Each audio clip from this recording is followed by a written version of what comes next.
constitutional right to testify as well as your constitutional right not to testify? Yes, Your Honor. And has your attorney answered all your questions? He has, Your Honor. And you understand that in a criminal case, you do not need to prove your innocence, but the state must prove your guilt beyond a reasonable doubt. Understood? Yes.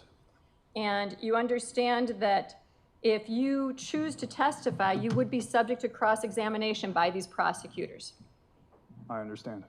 And you understand if you choose not to testify, that cannot be commented on by anyone. That cannot be used against you.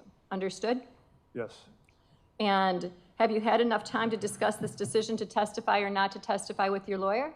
Yes, Your Honor, I have. Have your attorneys provided you with their professional opinion? They have.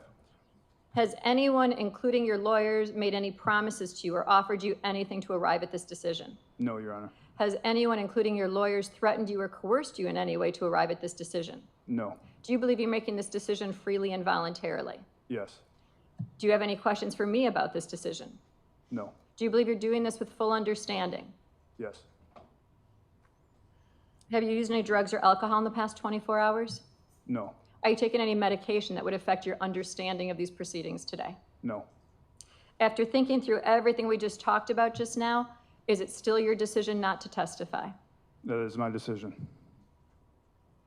Attorney Cotton, have you discussed with your client his constitutional right as well as his right to testify as well as his constitutional right not to testify? Yes, just to be clear, it's been a subject of course discussion throughout this case, including the last 2 nights after trial. We've had jail visits to discuss that. Mr. Findling and I have both discussed it with him.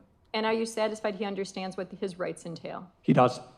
And have you advised him of your professional opinion? Yes. And are you aware of anyone making any threats or promises using any force or coercion towards him in respect to this decision? No, I'm not aware of any such threats. Are you so satisfied that he's making his decision freely, voluntarily, knowingly, and with full understanding? Yes. I am as well. I in fact find that the defendant is waiving his right to testify, and he's doing so freely, voluntarily, knowingly, and with full understanding. Let's proceed at this point in time to do a conference relative to jury instructions and verdicts. I've printed off new verdicts for you.